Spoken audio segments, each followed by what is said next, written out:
This is a technique, a tuite called Nikyu. What we're going to do is, it can be from somebody coming in, going for a punch, going for a push, a grab. How we get there doesn't matter. What we are going to get into, there's a pressure point right here called large intestine 4.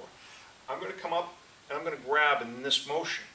When I do, I'm going to be cutting into large intestine 4. That's a metal energy, a metal element.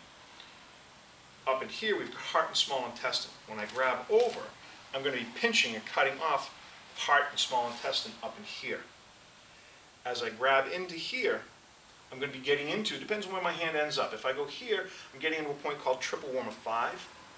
I can use both fingers and get into what's called a little cluster called the triple warmer V, which is 6, 7, 8, right in that area. Just a normal crank on this, if I don't get into any of the points, if I come up and I crank, it's okay, it goes down all right. But if I get into those points, I get into that and I get into that, the difference on it. So he comes up, I grab. If it's just for a shove, I want to grab. As I grab again, I grab more in this motion. If I go this way, I'm not going to pinch the points as properly. So I come in, I grab into here, I grab into here, and I can give this a little bit of a rub. And as I do, it goes down a little bit quicker. Now, we can add a sound to this. There's a sound. One of my other videos, we talk a little bit about key eyes, the importance of key eyes and how it disrupts energy. I'm going to grab into this, I'm going to touch into here, and I'm going to say a sound, chew. Doesn't have to be very loud, but without saying the sound, it goes down okay. I get into it. Okay, thank you.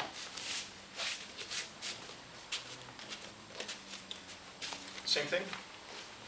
He comes in for the push, come in, I grab, turn, I do the push.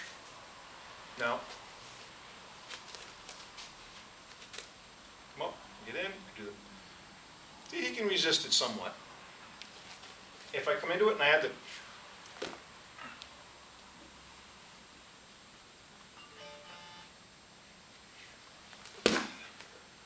okay, now he didn't know which time I was going to do the sound, but you can tell by his reaction which time I did it on. Now you can add, there's a technique I saw a little bit ago where we add this.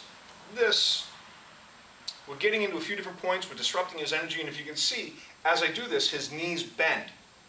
If I really want him to hit the deck, there's a couple of different points that are in the knee area, you know, just below the knee. If I come up, I get into this, he's going to go down a lot quicker. All right, cool.